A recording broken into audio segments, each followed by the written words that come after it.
aming paandar ni Mars Yas.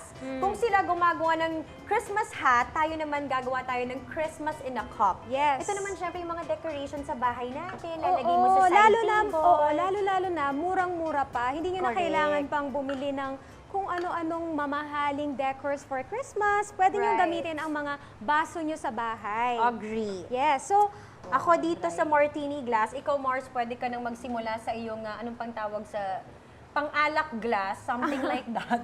Tapos ako, meron lang akong ribbons dito. So parang pinin lang natin siya or staple, tapos i-glue lang natin siya. Siyempre kailangan Yes. natin ng pa-decor.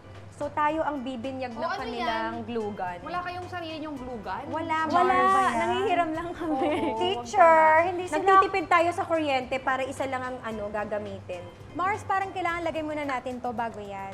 Okay, sige. Oo. Ayan, Ayan. habang may something pa, Mars. Ayan, Mahalagang Mars. paalala, pag gumamit ng glue gun, mga bagets, kailangan meron pa rin. Yes, kasi Araw, nakakasasabay parental. talaga siya, I promise. Ayan. Okay. Kung may ganito yung dulo niya, paikot mo na lang. Yes.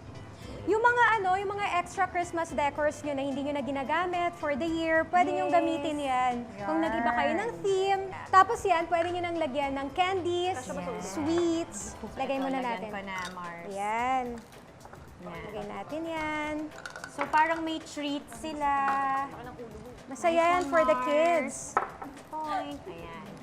Tapos Mars, ikaw naman, ano yung paandar mo? Sa akin lang naman, napakasimple lang. So, yung mga empty glasses nyo sa bahay, pwede nyo lagyan ng mga decors sa loob. Okay. Like, kunyari, yung mga ganitong decors, lagay nyo lang yan inside.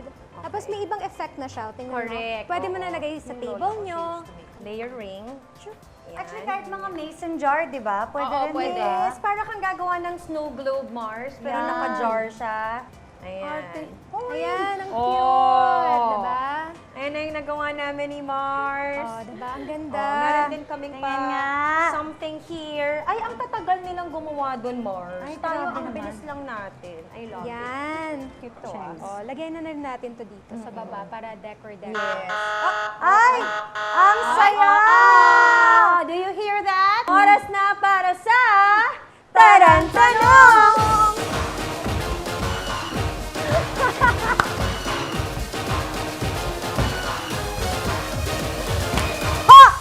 Mars, are you ready? Ready! Alright, ang tarang-tanong, kung ikaw ang pipili ng magiging best friend ni Ayesha, sino ang pipiliin mo? A. Someone like Jeneline Mercado or B. Someone like Katrina Halili. Grabe naman tong 5 tanong na seconds to. to answer, no explanation. Mars, go! 5, 4, Okay, someone like 3, Katrina Halili.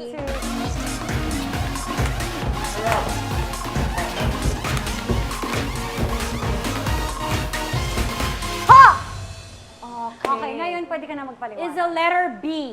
Hindi, Okay. kasi si Katrina Halili kasi, bilang kaibigan, siya yung magtatanggol sa'yo. Si Jenny naman, masyadong mabait. So kung kunwari, kunyari may nang away sa kanya or may magtatanggol sa kanya, si Katrina, gano'n. Maganda yung Oo nga paliwanag. naman. Nice, Oo nice, nga naman. Mars. Maganda I yung love paliwanag. I that. love it. Maganda yun para may race So how are your hats, mga Mars? Ayan na. Okay, kami naman ni Mars. Cheers! Okay, cheers! Cheers! And advance. O, di ba? Ready na tayo for Christmas.